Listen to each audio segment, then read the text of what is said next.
This is the world of revolution, and we're going to talk about the situation in Ukraine today, October 25, 2025, 8 a.m. Here in Rio de Janeiro, 2 p.m. there in Kyiv as I record this video. Well, the main news today is on the front line, okay?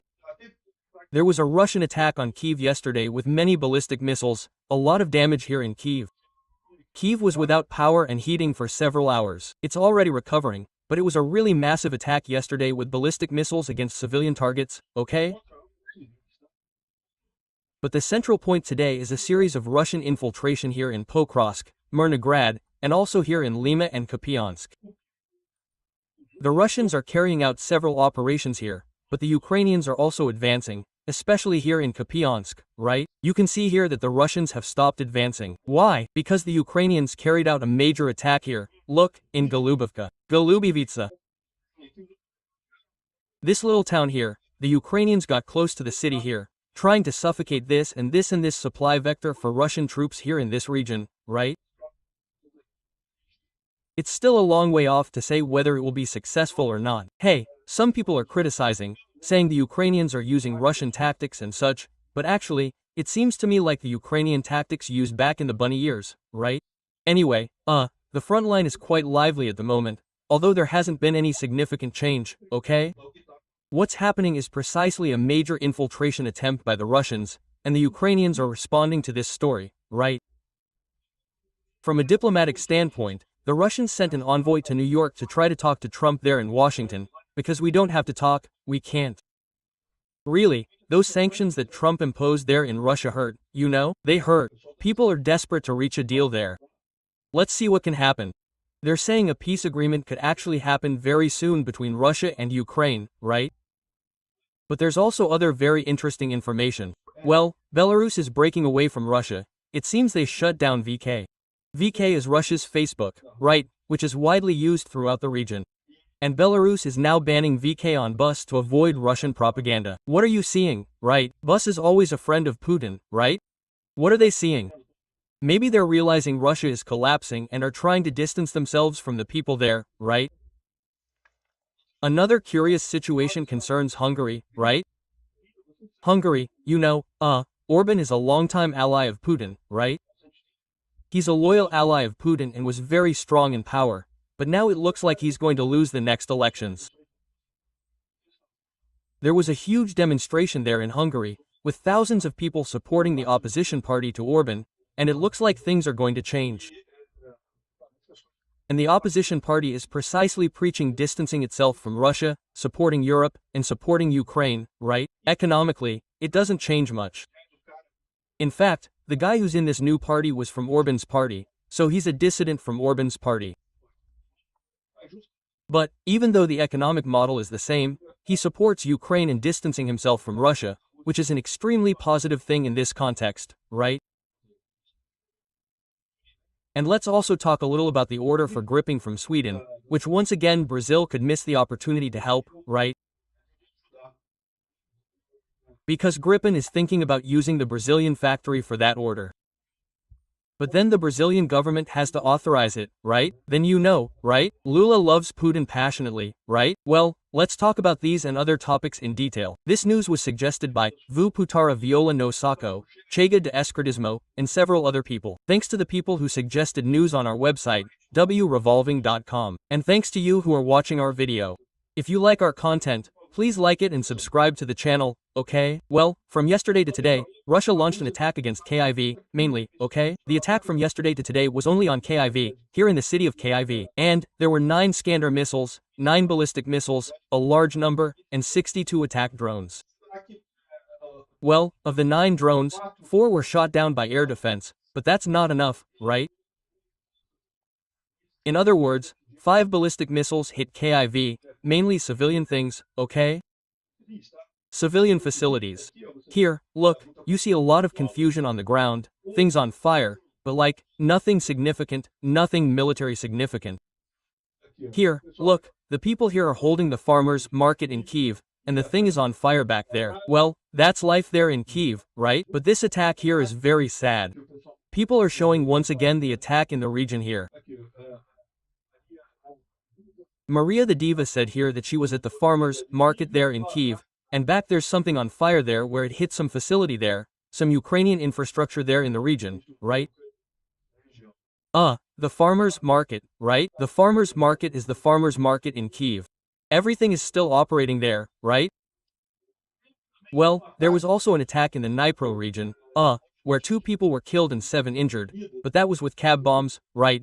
Those glider bombs. Unfortunately, the Russians are using glider bombs now that they have a longer range and have reached Dnipro too, right? In Kyiv today, there were 2 people, and 2 people killed and 12 injured in that attack. Unfortunately, there were deaths and injuries, and there were also 2 deaths and 7 people injured. According to local authorities, right? So, this attack is very sad. Well, there haven't been any significant Ukrainian attacks since yesterday, but we have some information here. This could have been an accident, okay? Kemerovo is quite far away, right? It's in eastern Russia. So, this was probably an accident, but in any case, it's still a problem for the Russians, right? An electrical substation here, a thermoelectric plant there in the region is on fire, and we don't know exactly why, right? We also have information that the substation that the Ukrainians attacked a few days ago in Volgograd, well, it was the second attack on this transmission hub, and this substation here is also down for the second time, right? And we also have information that the attack on Ryazan was successful. The refinery is out of operation. They shut down the refinery there in Ryazan, which is one of the largest in Russia, right after the Ukrainian attacks, right? They shut down the refinery to make repairs. Obviously, at some point the refinery will be operational again, but most likely at reduced capacity, since some equipment must have been lost, right? And the moment it's operational again, it'll be a target of Ukrainian attacks again, right? Well, going closer to the front line, the Ukrainians destroyed an S-300 or S-400 right there on the front line. Russian anti-aircraft defense system right there near the Ukrainian positions. There's no explanation here exactly where this happened, but more or less Russian air defense is good news, right? Here we also have another attempted Russian advance, with a lot of dead people. You can see, it's the typical modern advance, with only soldiers. There are no soldiers here on tricycles or ATVs or motorcycles or anything like that, or walking, but there are no tanks, there's nothing, and they are all destroyed immediately, and very few people survive these advances, right? They were using invisibility cloaks, which are, cloaks that disguise their heat signature, right? To identify people at night, Ukrainian drones, Russian ones too, right, have thermal sensors, right? So it's very easy to spot a human being because they highlight body heat in the area there, right, in the region.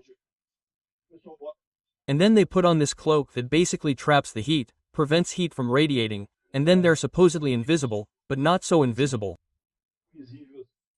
You can still reach people and kill everyone there, right?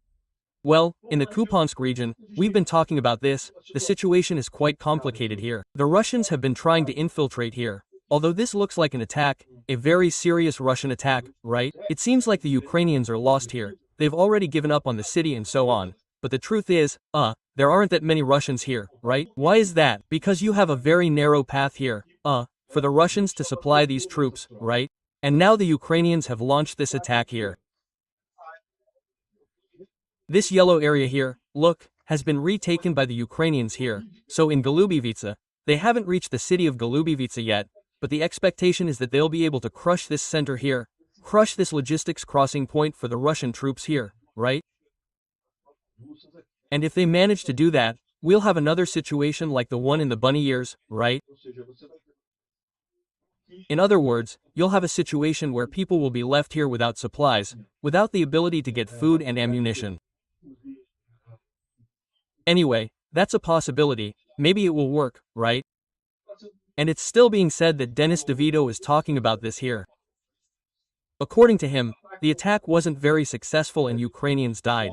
So every attack has this risk, right? Unfortunately, there's no way to launch an attack without the risk of death, right? Well, the fact is that the Ukrainians managed to liberate this area. This area is now a gray area, right? So, on the contrary, he's quite pessimistic in his video, okay? He's saying very clearly that, oh no, the Ukrainians won't be able to do it, that they should have done it sooner. There was a time when it was possible to do it, but now the Russians are already very, very strong here. There's no way around it. they'll have to surrender Kupiansk, which I don't know where. I don't know, right? But apparently not. The Ukrainians are carrying out this operation here.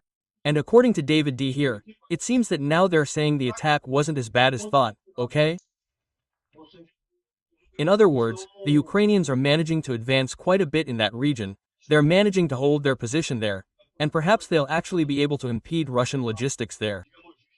If they manage to do that, it will be the opposite, a very big Ukrainian victory there in Kupiansk, because it will isolate a lot of Russians inside the city without logistics, right? It's going to end up happening just like the bunny years, right? Here's the map made by Polovolin, showing this Ukrainian attack in this region here in Golubivitsa. Let's hope it works. It's a Ukrainian movement that came from the other side too, okay? But on the other side, there's a problem. There's a river here, right? So, yeah, this attack here is complicated because of the river. And remember, the Ukrainians also have Russian attacks here on their flanks, right? But let's see what happens here. Yeah, there are conflicting points of view about what's happening here, right? Another situation Polovolin brings up here is in the Lima region, right? In Lima, we've also seen a lot of Russian infiltration here, right? As I told you, Lima is an important city. Lima is right behind my head, okay? Let me get my head out of here so you can see. Lima is this city here, and it's important because Sloviansk is right over here. So, if the Russians reach Lima, they have two advantages. First, they kill Siversk. See Sivers here? C is controlled by the Ukrainians through this route that passes through Lima. So, if the Russians take Lima, the Ukrainians lose Siversk and also open up a very good opportunity to attack the Slovians, which is a very large city that's over here in Ukraine, right? So, although it's not an absolutely crucial city, this will be the third battle of Lima. The Russians attacked Lima, took Lima at the beginning of the war. Then the Ukrainians counterattacked, retook Lima, and now the Russians are doing it again. It's the third war of Lima, right? And you also see here the Russians have been using a lot of infiltration tactics with these little arrows here with things. It means a lot of isolated groups of Russians infiltrating the city, but without the capacity to stop them.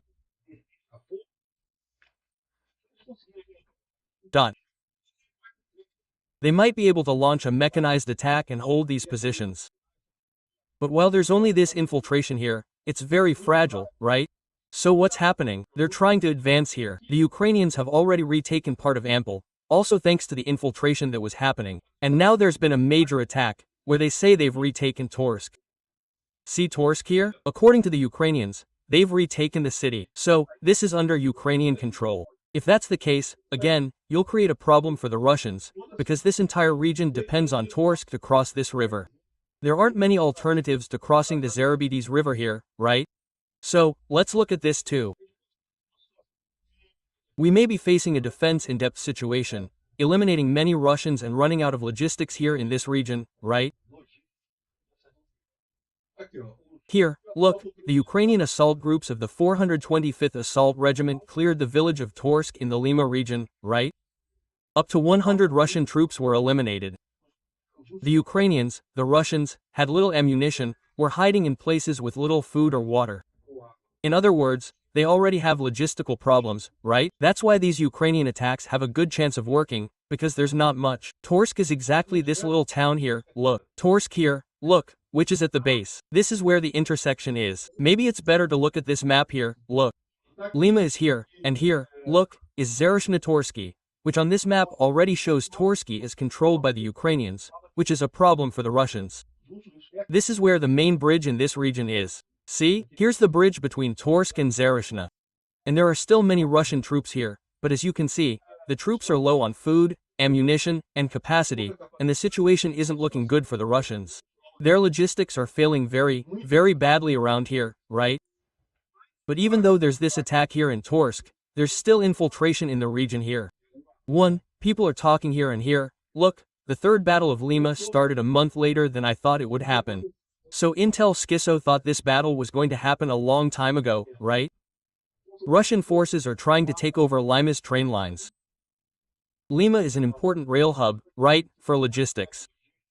Here, you know, both Ukraine and Russia use trains a lot for logistics, right? And here is a very, very important rail hub for Ukraine, because note that it's all under Ukrainian control, So Ukraine can even use it to supply the troops here. That helps a lot. And here, look, and here, Lima. Right after that, there's Sloviansk and Kramatorsk, which are the two major Ukrainian strongholds here in the region, right? So, Lima's railways are the second largest in Ukraine, and now the third battle of Lima could make the defense of Sisk logistically impossible. Let's see if the Ukrainians will withdraw from this region or not, right? These lines are vital to the Russian forces, who want to use them for the battles of Sloviansk, Kramatorsk, and also for this, right?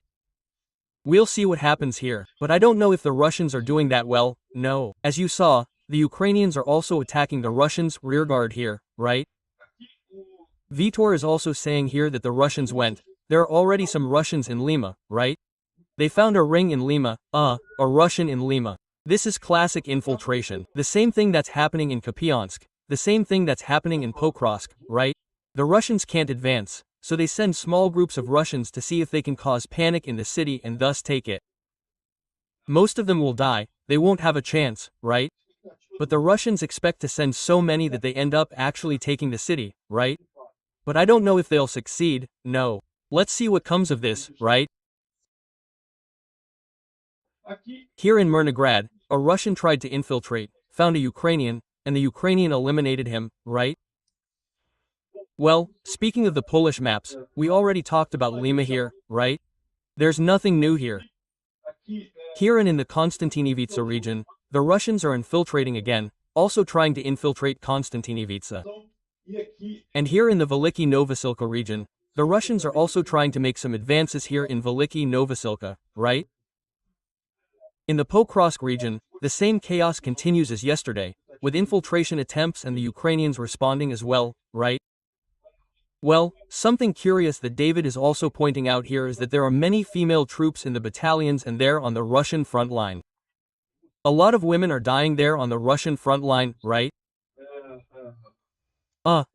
There's probably a battalion of Russian women that was cleared out now, and most of them are dead or wounded, right? This is the first time you've seen so many Russian women killed on the front line, right? In other words, women exist on both sides of the war, both Ukraine and Russia, but they're typically used more in rearguard positions, right? Technical support, medical support, or even logistics. Now, it seems the Russians have been using women prisoners, right? The men in Russian prisons are gone, they're all dead, now they want to use women on the front lines, and apparently they're already using them. They're already killing a lot of women on the front lines too, with their waves of flesh, right? The Institute for the Study of War talks about Russian forces, which they say are advancing in the central and western part of Pokrovsk. I don't know about that, but the exact contours of the front line are still unclear. Why? Because it's not a Russian advance, it's infiltration. There's no real advance, there's infiltration. But okay, and I agree that it's not a simple thing, right? That they're making everything here look like it's taken over by the Russians, right? What you have in this area here is Russian infiltration, right? It's not taken over by the Russians, right? But anyway, the situation isn't calm either. I don't want to give the wrong idea that everything is calm in Pokrovsk, no, it's not, but it's not as bad as they're making it out to be here either, right? The Ukrainian attacks on Russian refineries are forcing Putin to create and call up more civilian reservists to guard oil refineries. I don't know if it will do any good, because they're drones, right? There's not much of a way. The problem is, there's always someone shooting at drones to try to shoot them down when they're about to hit refineries, but it's very difficult to achieve that, right? So I want to call up civilian reservists to guard the oil refineries. In other words, this is already causing a problem for Putin, right? Because calling up reservists for war is a problem. It ends up worsening Putin's political outlook. It's something that impacts the daily lives of the population there in Moscow, right? And you can see the propagandists here all very upset. Solovyov is once again saying that we don't have to destroy Ukraine. No, there can't be life in Kharkiv, Odessa, Poltava, Mykola. Those cities won't exist, nor will Kyiv. I don't know what else. Well, these guys have been yelling, they've been barking like this for 3 years now, right? They're going to be barking like this for the 4th year. And they're not going to achieve anything this way, right? On the other hand, the propagandists here are saying that the economy is being destroyed, right? In other words, people are realizing the economic problems being generated here, with the Ukrainian attacks on the refineries and now Trump's sanctions, right? People are worried, right? And they're saying that the economy is finally being destroyed, and just like in the last days of the Soviet Union, the Russians continued their invasions and the arms race and all that, just to try to expand their global terror, right? So, the Soviet Union, right up until the very moment of the economic collapse, continued fighting, continued creating weapons and all that. Then suddenly everything collapsed. There was no more central government, no more salaries, nothing anymore. I imagine these people will go through a similar operation, right? Here she is saying that Zelensky is hammering our refineries, Trump is imposing sanctions, and Skabiva, that Russian propagandist, is complaining about the lack of money for war, right? And according to her, the new American sanctions will be a significant attack on the Russian budget, right, which is already running $1 billion deficit due to the war and military spending. And that's what always happens, right? A big country like Russia ends up having a very large drop when you have these financial problems, as we know from history, right? Look, yesterday there was the Russian central bank meeting, right? To set the interest rate, right? That started, right? They had the options that were being considered yesterday. Keep it at 17%, lower it to 16.5, lower it to 16, right? In the end, they opted for 16.5%, right? A small drop, but this drop isn't due to better economic judgment, it's due to political judgment, right? Inflation in Russia is rising a lot. However, Putin has forced a drop in interest rates because Russia's debt is absurd, right? So, what drew the most attention wasn't this small drop. This small drop was expected. Some people were even talking about 16%. This small drop was expected. The whole point is that they said, first of all, that the Russian central bank's forecasts are wrong, right? They were wrong in their forecasts, and the big problem for the Russians at the end of this meeting was that they defined the interest rate in 2026, next year, as being between 13 and 15%, right? And, however, the Russian budget prepared by the Duma, which is already ready, was based on an interest rate of 12 to 13%. In other words, there will be a mismatch there, and you will have galloping inflation, because the interest rate will be very low, much lower than it should be. You have the problem of the budget mismatch with reality next year in Russia, right? Besides, there was something curious. They asked Violina, right, who's the head of the central bank there in Russia, about an arrest of a deposit insurance agent. I don't know who there, an employee there at the Russian central bank was arrested and she didn't know what to say about it, right? So, it's old Russian politics, mafia politics, right? The guy displeased someone in the government, so they found a way to arrest him, right? Or maybe they did something wrong, right? Well, another interesting piece of news, right? This was the opposition demonstration there in Budapest, Hungary. Wow, look at the huge demonstration there in Hungary. A lot of people. And Orban is screwed, my friend, here, look. There was a big rally, right? A big opposition rally there. Orban, precisely fearing these images of large demonstrations, banned drones. No, because drones pose a risk to a society that can't have drones, I don't know what. So, a plane was flying by, you see the plane's wing here, right? And someone was flying by and took a photo showing the size of the demonstration. The demonstration in Hungary was huge, right? Well, here, look, and a passenger on a landing plane managed to capture the image of Budapest from above. The photo was posted on Reddit and went viral, right? It was really cool here. The demonstration there was really big, right? And there are images from the ground also showing how big the demonstration in Hungary was. This is the opposition, right? Well, here, look, Orban's propagandists, you can start counting the people who went there. An hour and a half and on Andras Avenue, and let's say it out loud, Fidesz suffered a spectacular defeat. In this mass event in 30 years, right? And this is because of Viktor Orban, who keeps trying to stop people from organizing this march in Budapest, right? You can see, in economic terms, there's not much difference. They're both right-wing, but Fidesz, Orban's party, is pro-Russia. Here, look, there's a one-piece flag too, see? How cool. Orban's fides is pro-Russia and anti-Europe. TISA part is also right-wing, but it's pro-Europe and anti-Russia. In other words, it's the right, after all, right? And it has 53% of voting intentions against Orban's 35% for the next elections, which will take place early next year. Let's hope so. It will be really cool to see Hungary back on Ukraine's side, right? And on Europe's side too. And his opponent is Peter Magyar, who's this guy here speaking at this rally, saying, off, to Russians in Hungarian, right? This guy here is competing with Orban, so the expectation is very good, that he'll win and get Orban out of there. This will be very important for Ukraine, right?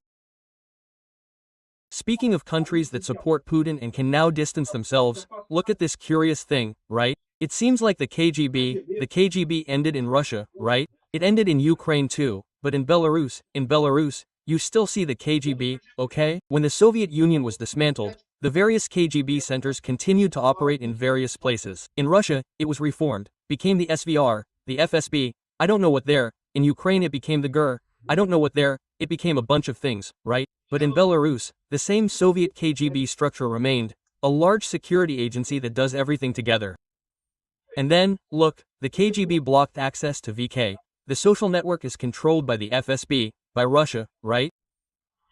That's funny, right? Because Belarus is typically so close to Russia, and everyone uses VK there, right? VK is their Facebook there. It's still widely used. Anyway, this story is really strange, right? Here, look. Oh, Russian social media BK was blocked in Belarus at the KGB's request.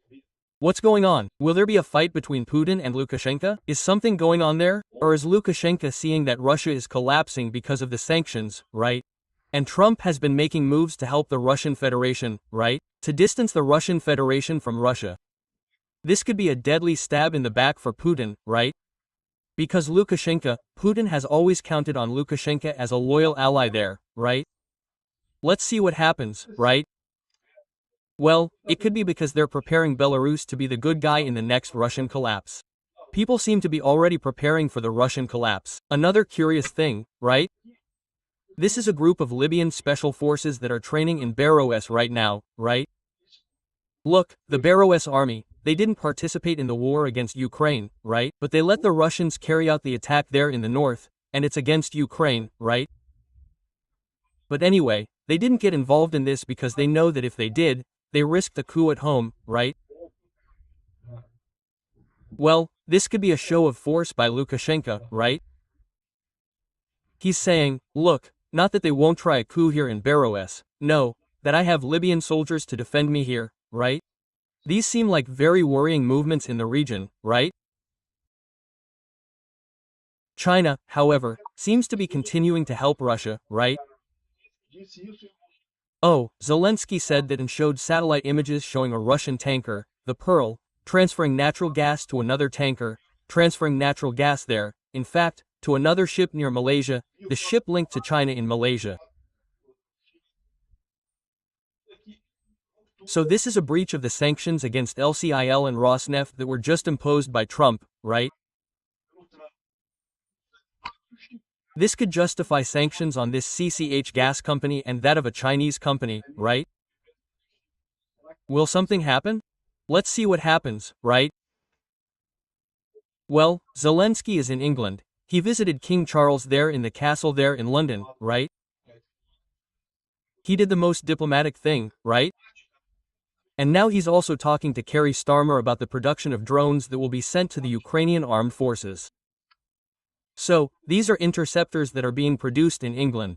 So, this is very interesting, right? And he also talked about some decisions that he can't talk about yet. He already said this a few days ago, right? That they're negotiating something he can't talk about yet. But that theoretically would be very good for Ukraine, right? Let's keep our fingers crossed. Talks about transferring Thomas rocks to Ukraine are already happening, said Keir Starmer, right? And there's another tweet. I missed it. I thought this one mentioned it too, but it doesn't. That training for Ukrainians is already happening in England, right?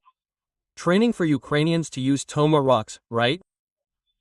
Well, Macron also said he's having new talks about Aster missiles. They're going to deliver more missiles for the training programs and also new Mira aircraft. They should be arriving in Ukraine in the next few days. Ukraine, man, will have the most experience with different aircraft and tanks after this war, right? Because there are a lot of different aircraft, a lot of different tanks, and the people there are able to handle all of it, right? With all this diversity, right? Well, after the sanctions, which apparently hurt a lot, Putin sent his envoy to New York, to Washington, to talk to Trump. He said, no, we have to talk, and that it's Zelensky's fault, because Zelensky is the one who's here. He's saying that Zelensky is delaying things, interrupting dialogue, and so on. No, that kind of thing won't fly, right? But the guy is desperate. He's practically begging Trump for a meeting with Putin now, right? But Trump already said, no, I want a meeting. It starts with a ceasefire on everything. Putin, I can't do that, so it's not going to happen. But we'll see, right? Hey, there was a very interesting report here at Aeroim talking about SOBRE, which is the producer of gripping machines, right? You know, Ukraine ordered 150 gripping machines for SAW, so it will need to expand its factory to meet Ukraine's gripping machine order. And he mentioned in his statement the partnership with Embraer, right? So that's what I'm telling you. Brazil's been screwed over in this since Bolsonaro's time, okay? I didn't cover for Bolsonaro on this. Bolsonaro made a huge mistake by not helping Ukraine immediately, right? He kept that nonsense about, no fertilizer, no one needs blood-stained fertilizer. He should have shoved Putin's fertilizer up Putin's ass and made the partnership with Ukraine straight away, right? Look how much we can gain from this, right? Here, look, a pre-agreement for the sale of 100 to 150 gripping units was signed, and between the Prime Minister of Sweden, we talked about this here, right, and Zelensky of Ukraine, and the sale will be the largest order in SAB's history, an important deadline for the CA Gripen, right? It will operate on the front line against NATO's greatest threat, which is Russia, under Putin's command. Well, if Ukraine signs the order now, we'll deliver the first gripping aircraft in 3 years, but it's already forecast to deliver some older gripping aircraft before that, in 2026. If politicians can secure the support to finance the contract with Ukraine, it will be necessary to expand production. It will be important. Initially, we're in talks to establish partnerships with countries interested in the flu, which means we'll need another production center, Johansson said.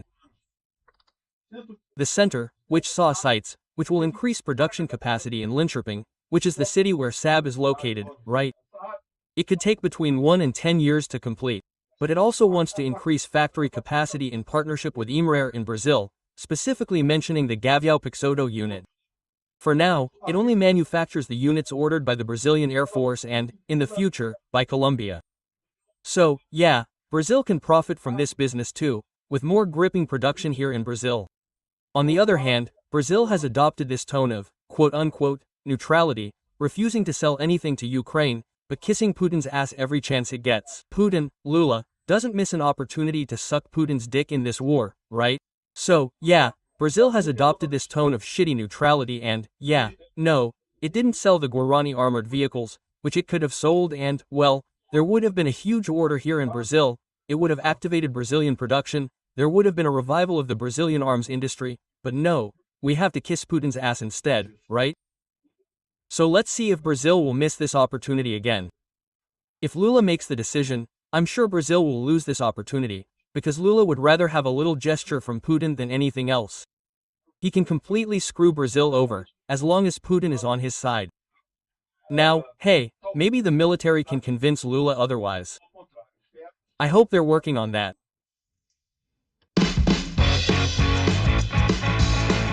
Thank you for watching the video until the end. If you like the content, don't forget to like it. This helps the channel grow and reach more people. If you didn't like it, leave a dislike and explain in the comments how we can improve. Also, comment with suggestions for topics we can bring here. Insulting comments or those defending dictatorship and war criminals will be summarily blocked. I appreciate your understanding. If you're not yet subscribed to the channel, consider subscribing by clicking the subscribe button below and ticking the bell for all notifications. If you'd like to help the channel, see how you can do so on our website.